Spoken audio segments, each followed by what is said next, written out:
Assalamualaikum warahmatullahi wabarakatuh. Shalom, salam sejahtera bagi kita semua. Perkenalkan, nama saya Esteria Simanung Khalid dari kelas HK21C2 dengan NIM 4421101588 dengan prodi Hukum. Sebelumnya saya mengucapkan terima kasih kepada Bapak dosen sebagai matkul hukum pidana yang telah memberikan saya kesempatan untuk menjelaskan pemahaman saya mengenai perbuatan hukum pidana. Yang pertama, saya akan membahas tentang pengertian perbuatan hukum pidana, yang dimana menurut Meo Japno, perbuatan pidana yang perbuatan yang dilarang, larangan yang disertai ancaman atau sanksi yang berupa pidana tertentu bagi yang melanggar larangan tersebut. Adapun unsur-unsur perbuatan pidana antara lain, yang pertama, perbuatan yang dilarang adalah itu merupakan perbuatan manusia, yaitu suatu kejadian atau keadaan yang ditimbulkan oleh kelakuan orang. Artinya, larangan itu ditunjukkan pada perbuatan, sementara antara pidananya yang ditunjukkan pada orangnya. Yang kedua, antara larangan yang ditunjukkan pada perbuatan dengan ancaman pidana pada orangnya. Yang dimaksud perbuatan yang berupa orangnya yang berupa kejadian yang ditimbulkan orang tadi yang melanggar larangan dengan orang yang menimbulkan perbuatan tadi adanya hubungan erat. Untuk menyatakan adanya hubungan erat, maka lebih tepat dibuat istilah perbuatan pidana karena menunjukkan pada dua konkret, yaitu yang pertama adanya kejadian, yang kedua adanya perbuatan yang menimbulkan suatu kejadian atau suatu masalah. Adapun beberapa ahli dalam perbuatan pidana, yang pertama itu John Craig, yang mengartikan bahwa perbuatan hukum pidana adalah suatu perbuatan dengan sengaja atau apa yang dilakukan oleh yang melawan hukum oleh seseorang yang dapat dipertanggungjawabkan. Yang kedua, Mons, yang diartikan suatu perbuatan oleh hukum yang diancam hukuman yang bertentangan dengan hukum seseorang yang bersalah dan orang tersebut dilarang bertanggung jawab. Sedangkan Fons mengatakan kelakuan manusia yang oleh undang-undang pidana diberikan hukuman. Roland Solek, perbuatan yang oleh aturan hukum pidana sebagai perbuatan yang dilarang.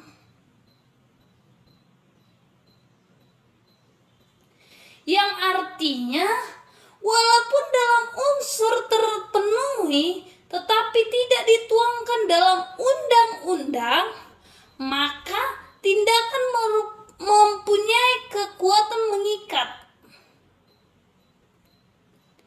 Adapun tujuan dengan merumuskan dalam undang-undang adalah sebagai langkah preventif, baik secara umum maupun secara khusus. Ada dua bentuk teori perumusan perbuatan pidana. Yang pertama, teori pertama yaitu perumusan formal, yang dimana perumusan formal ini menekatkan pada perbuatan. Contohnya dengan pasal 362 KUHP tentang pencurian. Contoh saya kasih pencurian kereta, pencurian motor, sepeda motor di malam hari. Ini merupakan mengambil hak yang bukan miliknya. Ini merupakan perbuatan pidana. Yang kedua itu adalah perumusan material yang dilarang dan dapat dipidana adalah menimbulkan akibat tertentu. Contohnya dengan pasal 359 KUHP yang menyebabkan matinya orang lain. Yang ketiga, perumusan material dan formal antara perbuatan dan akibat yang diancam, yang dicantumkan. Contohnya dengan pasal 378 KUHP tentang penipuan. Sudah banyak di masyarakat kita yang kena tipu tentang adanya judi online, tentang adanya bisnis. Sudah banyak di sekeliling kita lihat.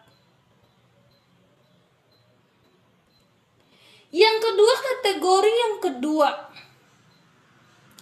Yang pertama adalah dalil komisi. Ini dapat diartikan pelanggaran terhadap norma. Contohnya 351 KUHP yang mengenai penganiayaan yang melakukan kehendak dirinya. Dia mau melakukan sesuatu kepada orang lain dengan seenak hatinya. Itu merupakan perbuatan pidana yang dimana termasuk kategori kedua. Yang kedua adalah dalil omisi, melanggar norma-norma yang diperintahkan. Contohnya pasal 224 ayat 1 KUHP. Kewajiban menjadi saksi.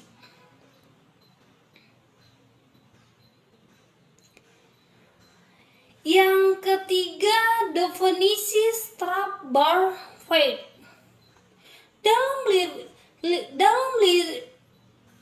Dalam literatur ilmu hukum pidana dijumpai berapa istilah yang berhubungan dengan penyebutan terhadap perbuatan yang boleh atau tidak boleh dalam masyarakat atau perbuatan tercela. Istilah tersebut ialah peristiwa pidana, perbuatan pidana dan tindak pidana. Yang pertama kita bahas tentang peristiwa pidana. Peristiwa pidana dicantumkan pada pasal 1 ayat 1 Undang-Undang Dasar sementara yang pada terbitkan 1950, yang menunjukkan pengertian konkret yang hanya menunjukkan satu kejadian tertentu, misalnya matinya seseorang. Tidak mungkin orang mati merupakan suatu larangan, tetapi pada hukum perbuatan pidana, orang mati karena perbuatan orang lain. Yang kedua adalah perbuatan pidana mempunyai pengertian abstrak dari peristiwa-peristiwa konkret. Perbuatan pidana harus diartikan yang bersifat hukum pidana.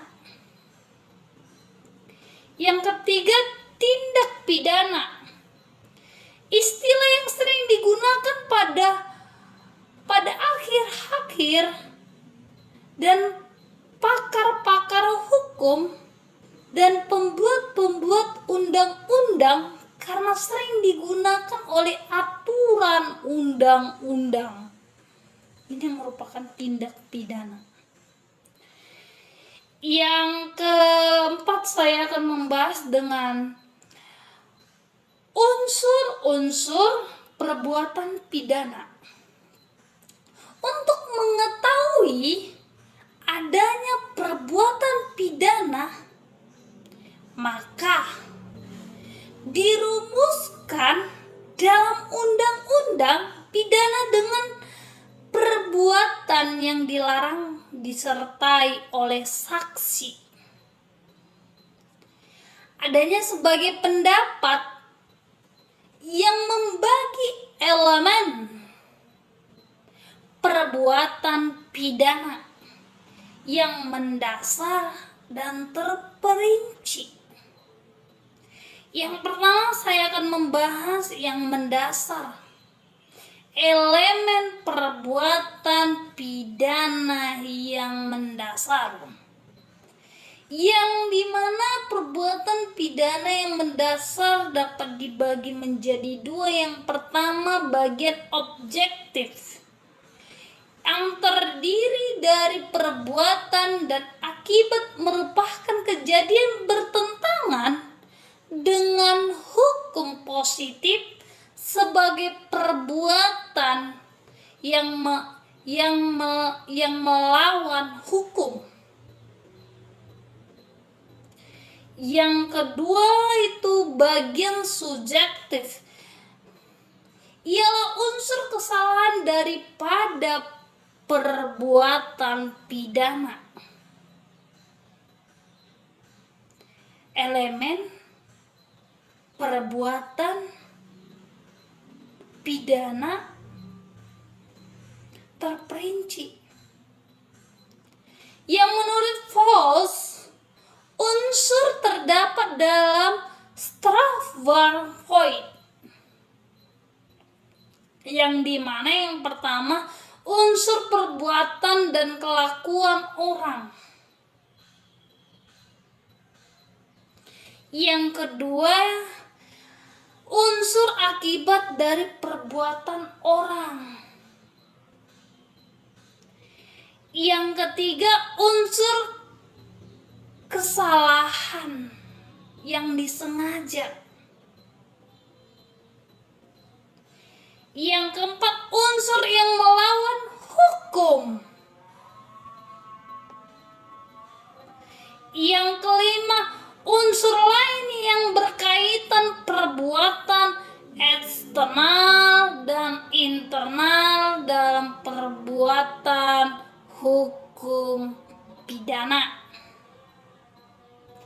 Baik, terima kasih. Semoga penjelasan yang saya sampaikan mengenai perbuatan hukum pidana dapat bermanfaat bagi kita semua. Bila ada kesalahan dalam menyampaikan penjelasan dari hukum pidana, saya terlebih dahulu mengucapkan maaf dan saya mengucapkan terima kasih banyak sekali lagi kepada dosen yang telah memberi kesempatan bagi saya. Saya akhiri, selamat siang dan salam sejahtera bagi kita semua.